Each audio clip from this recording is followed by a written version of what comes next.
जय श्री राम आदरणीय मित्रों, कैसे हैं आप? मैं लक्ष्मीपुत्र डॉक्टर कुमार गणेश जयपुर बीकानेर से प्रणाम। मित्रों, आपको याद होगा कि पीछे एक वीडियो में राजीव गांधी सरकार के कार्यकाल के समय की बात मैंने आपसे की थी और वो किस्सा था कांग्रेस के बड़े नेता कमलनाथ के दुबई के बैंक खातों की जानकारी अखबारों को लीक किए जाने के मामले में, उस बारे में था, है ना? आपको याद होगा? अरे हाँ, तो फिर आपको ये भी याद होगा कि अगर अभी भी आपने ये चैनल सब्सक्राइब नहीं किया है तो कर लीजिए, घंटी का चिन्ह दबा दीजिए, वीडियो पसंद कीजिए, करवाइए आगे, बढ़ाइए, बढ़वाइए और मित्रों परिजनों को भी इससे जोड़िए कि ये चैनल देखें, ये वीडियो देखें। इस तरह इस चैनल और इस वीडियो को अपना आशीर्वाद और अपना सहयोग आप प्रदान करें और मैं फिर उस ट्रैक पर आ जाता हूँ कि कांग्रेस की जो राजीव गांधी सरकार बनी थी 1984 में इंदिरा जी की हत्या के बाद में 31 दिसंबर 1984 को राजीव गांधी ने प्रधानमंत्री पद की शपथ ली थी और फिर बाद में वीपी सिंह ने चुनाव में हराया ये तो नहीं कह सकते क्योंकि वीपी सिंह को बहुमत नहीं मिला था, लेकिन वीपी सिंह के जनमोर्चा ने फिर एक तरफ भाजपा और दूसरी तरफ कम्युनिस्टों से समर्थन लेकर सरकार बनाई, तो राजीव गांधी को अपदस्थ अवश्य किया था, ये बात तो कहनी पड़ेगी। तो मैं आपको वो जो राजीव गांधी की सरकार थी ना 1984 से 89 के बीच में, क्षमा कीजिएगा खांसी के लिए, तो मैं उसके बारे में आपको बताना चाहता हूँ। उस समय राजीव गांधी ने युवा भी लिए थे मंत्रिमंडल में, नौजवान चेहरे तो नहीं थे लेकिन जवान चेहरे अवश्य थे, या यूं कहें कि जवानी से थोड़ा-सा प्रौढ़ावस्था की तरफ जा रहे वो चेहरे भी थे। अपने मित्रों को अच्छी खासी संख्या में लिया था, है ना?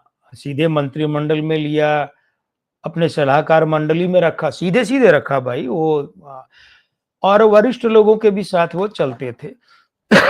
अब हुआ क्या, हाँ, आपको याद होगा ना कि राजीव गांधी के प्रधानमंत्री काल में क्या-क्या चीज़ें हुई थी। इतनी बार मंत्रिमंडल पुनर्गठन हुआ, मंत्रिमंडल में फेरबदल हुआ कि लोग कहने लगे कि 2-4 महीने हो गए हैं, प्रधानमंत्री अपने मंत्रिमंडल में फेरबदल करने वाला। एक मज़ाक का विषय बन गया था। खैर, तो हुआ क्या कि जब 84 में वे बने प्रधानमंत्री तो उन्होंने अपने यहाँ परिवहन मंत्री बनाया राजेश पायलट को।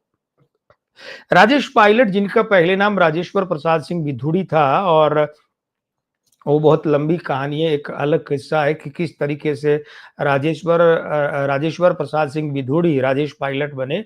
तो राजेश पायलट को परिवहन मंत्री बनाया और उस वक़्त के परिवहन मंत्री को बहुत बड़ी दिक्कतों का सामना 80 के दशक में यूँ करना पड़ता था कि डीटीसी वाले, दिल्ली ट्रांसपोर्टेशन कॉर्पोरेशन मतलब दिल्ली परिवहन निगम के लोग, कभी ड्राइवर, कभी दूसरे कर्मचारी, कभी कंडक्टर बार-बार हड़ताल पर चले जाते थे। तो डीटीसी की बसें तो यूँ समझिए कि मुंबई में जैसे लोकल वो मुंबई के जीवन की, आम आदमी के जीवन की जान है, जनजीवन की जान है, उस तरीके से दिल्ली में खैर अब तो बरसों से लो फ्लोर बसें चल रही हैं, लेकिन डीटीसी की बसें जो हैं वे उसकी दिल्ली के जनजीवन की जान हुआ करती थी और आज भी एक मायने में तो हैं। अब राजेश पायलट परिवहन मंत्री थे, तो उस समय की बात है कि डीटीसी के कर्मचारियों ने नोटिस दे दिया कि हम हड़ताल करेंगे और अनिश्चितकालीन हड़ताल कर दी। अब ये जो शब्द अभी मैंने कहा है ना, इस पर ध्यान दीजिएगा। अनिश्चितकालीन हड़ताल का मतलब ये होता है कि कुछ तय नहीं कि कितने दिन में हड़ताल तोड़ेंगे, चलेगी, कितनी कुछ पता नहीं।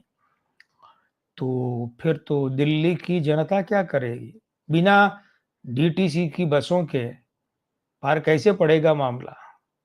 समस्या हो गई। क्यों? क्योंकि अगर डीटीसी की बसें देखी जाएँ कि भई अब दिल्ली की जनता के लिए परिवहन की सुविधा जुटाई जाए तो कम से कम 2500 बसें चाहिए थी, 2500 बसें। अब एकाएक सरकार 2500 बसें खरीद के कैसे खड़ी कर दे? संभव नहीं था ना। तो लेकिन राजेश पायलट, देखिए मैं कुछ राजनेताओं का प्रशंसक हूँ, कुछ का ही हूँ, पहले भी था, अब वे दुनिया में नहीं है तो आज भी उन्हें याद करता हूँ और आज जो हैं दुनिया में उनमें से भी कुछ एक का प्रशंसक हूँ। हूँ का माने हूँ, बिल्कुल ज़ोर देकर हूँ। राजेश पायलट साहब एक ऐसे राजनेता थे जिनका मैं प्रशंसक था और आज भी हूँ, चाहे वे दुनिया में नहीं है। राजेश पायलट ने एक बात तय की कि ये लोग जो है ना, ये ब्लैकमेल करने पर आ जाते हैं, ये डीटीसी वाले। जब देखो धमकी देकर बैठ जाते हैं, हड़ताल कर देंगे, हड़ताल कर देंगे, हड़ताल कर देंगे। ये तो ब्लैकमेल करना हो गया ना, और सरकार को झुका देते हैं। तो उन्होंने तय किया कि इस बार मैं इनकी हड़ताल तोड़वाऊंगा ही नहीं, करने दो इन्हें, कब तक करते हैं देखते हैं। हर बार ये हड़ताल करते, सरकार हड़ताल तुड़वाने पहुंच जाती तो उनके हौसले बढ़ते, वो अगली बार फिर दबाव देते। ये तो दबाव की राजनीति हो गई। राजेश पायलट ने कहा कि नहीं, इस बार कोई समझौता नहीं होगा, कोई वार्ता नहीं होगी डीटीसी के कर्मचारियों से, और मैं नहीं तोड़वाऊंगा इनकी हड़ताल, करने दो जितनी करते हैं, लेकिन बसें तो चाहिए। राजेश पायलट ने सोचा कि इनकी हड़ताल के दौरान बसों का वैकल्पिक इंतजाम यानी प्रबंध किया जाए, लेकिन कैसे? 2500 बसें चाहिए थी, कोई कम थोड़ी थी।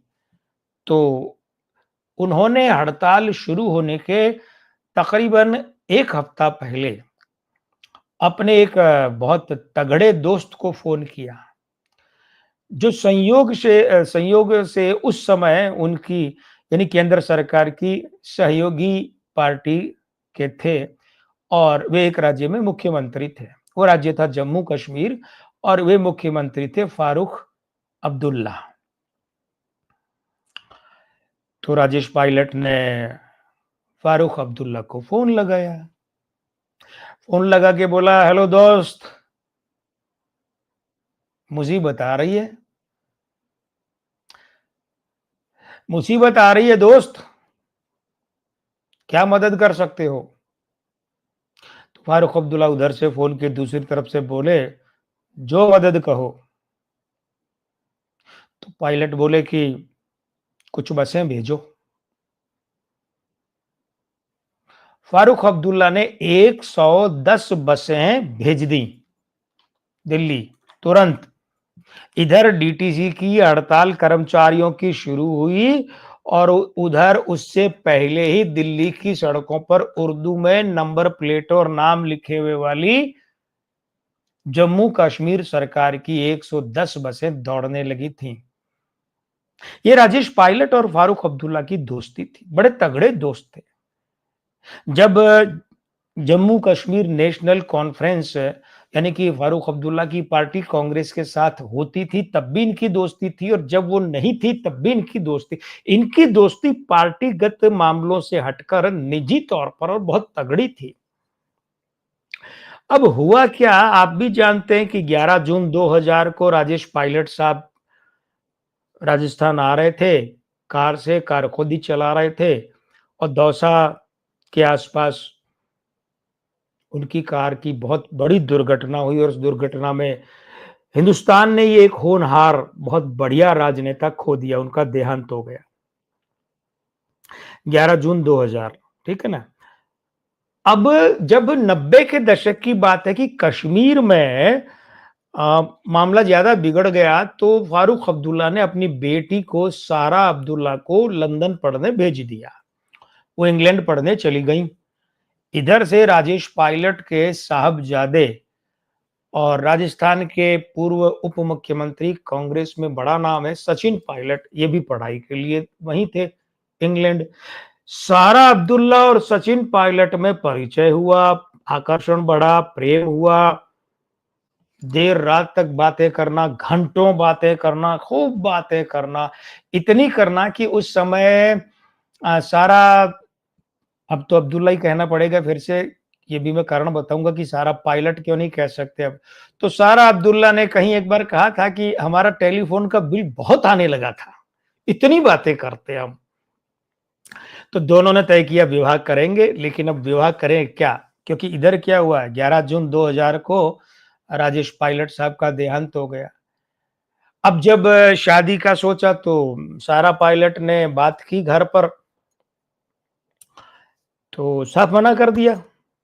फारूक अब्दुल्ला ने साफ मना कर दिया कि ये शादी नहीं होगी। उसका धार्मिक कारण भी था और उसका राजनीतिक कारण भी था, तो बोले नहीं होगी ये शादी। यहाँ तक कि उमर अब्दुल्ला जो भाई हैं सारा अब्दुल्ला के, वो भी राज़ी नहीं हुए। लेकिन ख़ैर साहब जब वो एक कहावत है ना, जब मियाँ-बीवी राज़ी तो क्या करेगा काज़ी। तो इन्होंने विवाह कर लिया और बहू बनकर पायलट परिवार की सारा अब्दुल्ला घर आ गईं और अब इनका नाम सारा पायलट हो गया।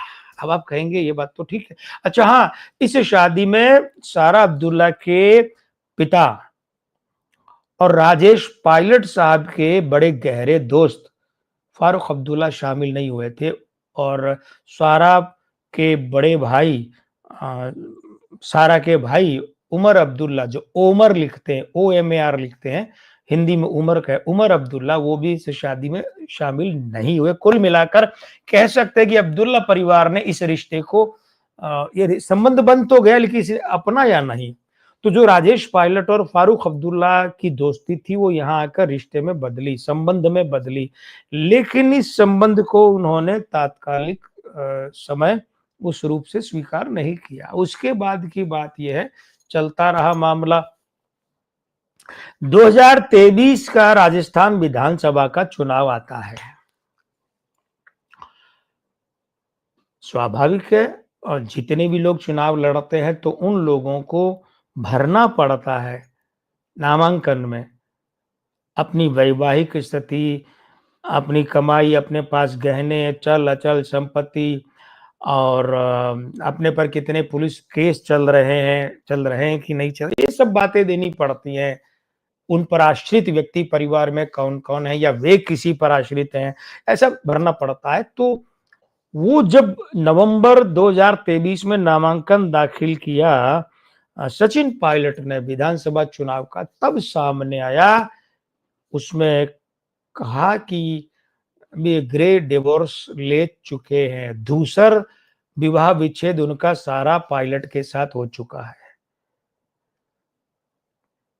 लगभग 19 वर्षों के बाद ये सारा अब्दुल्ला बनी फिर से और सचिन पायलट और उनका तलाक, दूसर विवाह विच्छेद, ग्रे डिवोर्स हुआ। मित्रों, अलगाव दुखद होता है, परिवार टूटते हैं वो और भी दुखद होता है। उन दोनों की क्या परिस्थिति रही होगी वे बेहतर जानते हैं। हमारे दखल का विषय नहीं है, हमारी टिप्पणी का विषय भी नहीं है। हम तो दोनों के लिए कहते हैं, वे और उनके बच्चे खुश रहें, सदा प्रसन्न रहें, सफल रहें, सरस उनका जीवन हो। लेकिन टूटन तो टूटन, रिश्ते टूटना, शीशा है ना बहुत बड़ा, वो टूटना होता है, उसकी किरचें हैं। जैसे शीशा टूटता है और उसकी किरचें धंस जाती है ना बदन में, कोई किर्च जो है वो कलेजे में भी धंस जाती है, छाती में, कलेजे में, पेट में, सीने में। खैर, तो कुल मिलाकर बात ये थी कि राजेश पायलट और फारूक अब्दुल्ला की जो एक बहुत तगड़ी दोस्ती थी, वो राजेश पायलट जी के दुनिया से जाने के बाद सचिन और सारा की शादी से संबंध में, रिश्ते में बदली और फिर बाद में पता चला लगभग 19 वर्ष बाद कि इनका आपस में संबंध विच्छेद हो चुका है।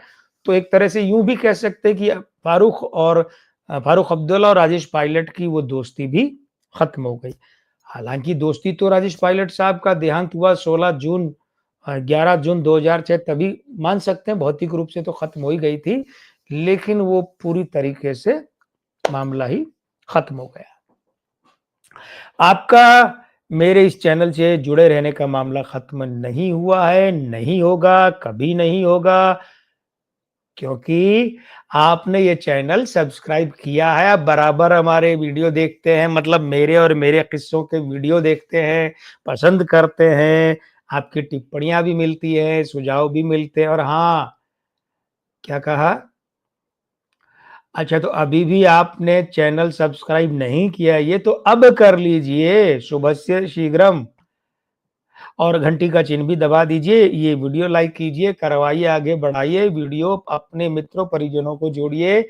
और देखिए ऐसा है ना कि ये जो जिस तरीके के किस्से हैं, आपकी क्या टिप्पणी है, क्या राय है, वो कमेंट बॉक्स में ज़रूर लिखें।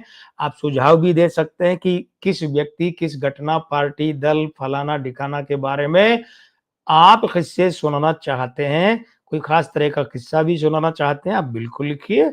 मेरी पूरी कोशिश रहेगी कि आपकी फ़रमाइश पूरी कर सकूँ। लेकिन अब मेरी फ़रमाइश पूरी कीजिए, मुझे आज जाने की अनुमति दीजिए। आज अभी इस वीडियो से नहीं जाऊँगा तो अगले वीडियो में आऊँगा कैसे?